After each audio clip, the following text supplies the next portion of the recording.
Joining us now, Richard Corbett, Labour MEP, leader of the European Parliamentary Labour Party, member of the Shadow Cabinet and a one-time advisor to the then President of the European Council, Herman Van Rompuy. He's in Strasbourg as well. Thank you very much indeed for joining us, Mr Corbett. So that's it then, really. Nothing more for Mrs May, and therefore Britain on course to crash out with no deal, as some see it.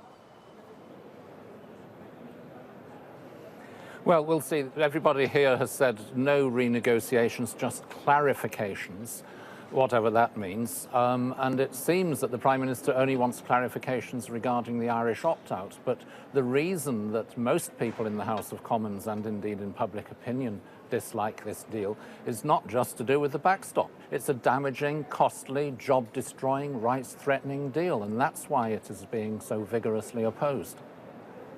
Do you think Jeremy Corbyn should have put down a confidence motion against the Prime Minister when she backed down yesterday?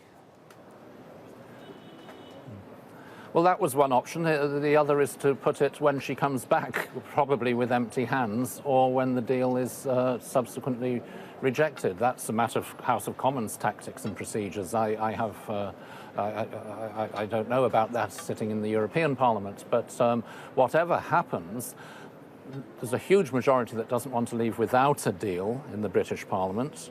If the deal on the table has been rejected, there's only two other possibilities. Negotiate a different deal, which is looking difficult, or stopping Brexit, which is legally very easy to do, but politically you couldn't really do it without another referendum. But you see, Mr Corbyn is saying, I could negotiate a better deal. You're the expert on Europe. Member of the Shadow Cabinet, and you're saying actually you won't get a better deal.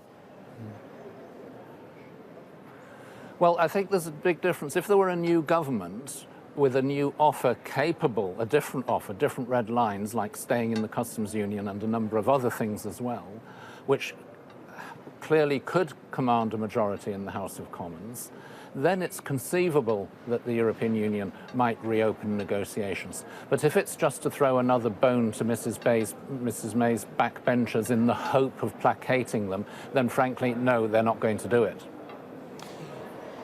I mean, in essence, we're back where we started, aren't we? That there's a very substantial body of people who want to stay in the European Union, think that's the best offer, but there's slightly more people who want to leave. And actually, what happened was that the leavers won, and therefore we've just got to leave and take the consequences.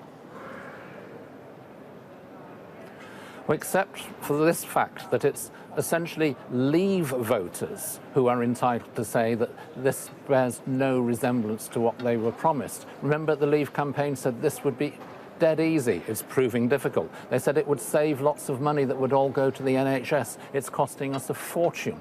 Every one of those Leave campaign promises has melted away. So I'm not surprised that there are so many Leave voters who are asking for a chance to reconsider. I met a group the other day, they call themselves Remainers Now, people who voted Leave but now want a chance to vote to Remain because they see that what is coming is very different from what we were promised.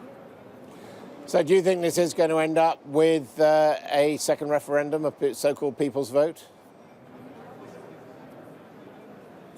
Well, it could well do if we get to the point where we don't want to leave without a deal.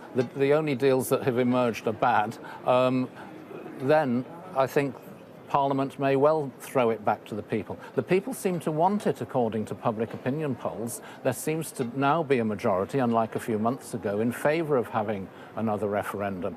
And frankly, if all the arguments for leaving have been discredited and the one remaining argument left is that it's the will of the people, then perhaps you should check whether it still is the will of the people.